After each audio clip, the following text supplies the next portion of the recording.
Dans une prestigieuse université d'Europe de l'Est, vivait un jeune homme nommé Julian Voss. Fils unique d'un homme politique richissime et influent, il avait grandi dans le confort et l'arrogance. Tout le monde connaissait Julian pour son entêtement et son mépris envers tout ce qu'il ne comprenait pas. Un jour, son université organisa une excursion d'études vers un village reculé nommé Myrkov, célèbre pour ses anciennes légendes. Le professeur insista pour que tous les étudiants prennent le bus ensemble, afin de observer les coutumes locales et la nature environnante, éléments essentiels pour leur examen final. Julian, habitué aux voitures de luxe, protesta, mais finit par céder. Son ami Adrian, un étudiant sérieux et réservé, s'assit à ses côtés pendant le trajet. Le voyage dura 2 jours, ponctué de rires, de chants et de longues discussions. Mais à la mi-journée du second jour, le bus s'arrêta près d'une forêt bordant la route pour une pause. Certains étudiants allèrent dans une auberge voisine, d'autres vers les toilettes publiques. Julian dédaigneux refusa d'utiliser les installations. « Ces lieux sont infects, dit-il en riant. Je préfère la nature. » Il s'enfonça seul dans la forêt malgré les mises en garde du chauffeur qui lui cria « Ne dépassez pas les pierres runiques, c'est une forêt sacrée. » Julian haussa les épaules et poursuivit son chemin. Mais à peine eut-il franchi la lisière qu'un vieil homme apparut devant lui, tenant une lanterne vacillante.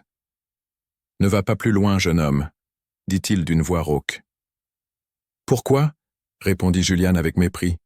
« Parce que là-bas repose Audran, le sorcier des ombres. Ceux qui souillent sa tombe n'en ressortent jamais indemnes. » Les autres étudiants, effrayés, firent à demi-tour. Julian, lui, éclata de rire. « Vos légendes stupides ne m'impressionnent pas. » Il marcha jusqu'à une pierre plate couverte d'inscriptions anciennes et urina dessus avec provocation. Lorsqu'il revint au bus, il lança « Voyez ? Aucun éclair, aucun démon. Vos histoires ne sont que des contes pour enfants. » Mais cette nuit-là, dans le bus, Julian fit un rêve étrange. Il se retrouva dans la même forêt sous une lune rouge sang. Des enfants aux yeux vides l'entouraient en ricanant. Il sentit une chaleur monter en lui et découvrit qu'il urinait sans pouvoir s'arrêter. Les rires résonnèrent jusqu'à le réveiller en sursaut. Quand il ouvrit les yeux, tout le monde le fixait. Il s'était uriné dessus dans son sommeil. Les étudiants éclatèrent de rire. Julian voulut se cacher, honteux. La nuit suivante, le cauchemar recommença. Et chaque fois qu'il dormait, il se réveillait trempé, l'odeur plus forte, la honte plus lourde.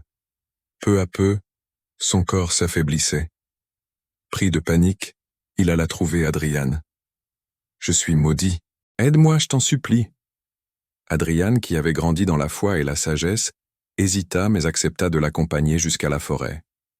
Un villageois âgé accepta de les guider jusqu'à une petite cabane au cœur des bois. À l'intérieur, un homme aveugle les attendait, assis devant une bougie. Sans qu'il ne dise un mot, il prononça « Celui qui a souillé la pierre d'Audran vient enfin demander pardon. » Julian tomba à genoux. « Je regrette. Je ferai tout ce qu'il faut pour réparer. » L'homme secoua la tête. « Tu as provoqué la colère d'un esprit ancien. Il réclame une offrande. Ou ta lignée, ou ta fierté.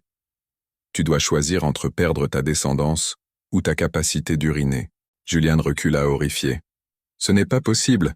Il doit y avoir une autre solution. » Le vieil homme répondit calmement. « Tu peux aussi offrir Elenorgan D, un autre. Le choix t'appartient. 3 jours. Pas un de plus. » De retour à l'auberge, Julian proposa une somme faramineuse à Adrian. « Tu es l'aîné d'une famille pauvre. Si tu acceptes de te sacrifier, je te rendrai riche pour le reste de ta vie. » Adrian resta sans voix. « Tu ne comprends toujours pas, Julian. Tu veux acheter le pardon, comme tout le reste. » Et il le quitta sans se retourner. 3 jours plus tard, Julian fut retrouvé sans vie dans son lit. Personne ne sut ce qui lui était arrivé, sauf Adrian, qui garda le secret toute sa vie. La richesse peut acheter le silence, mais jamais la paix. L'orgueil aveugle mène souvent à la ruine. Le respect, lui, ne coûte rien, mais il sauve de tout. Et parfois, les légendes existent pour rappeler aux hommes qu'ils ne sont pas les maîtres du monde, mais seulement ses invités.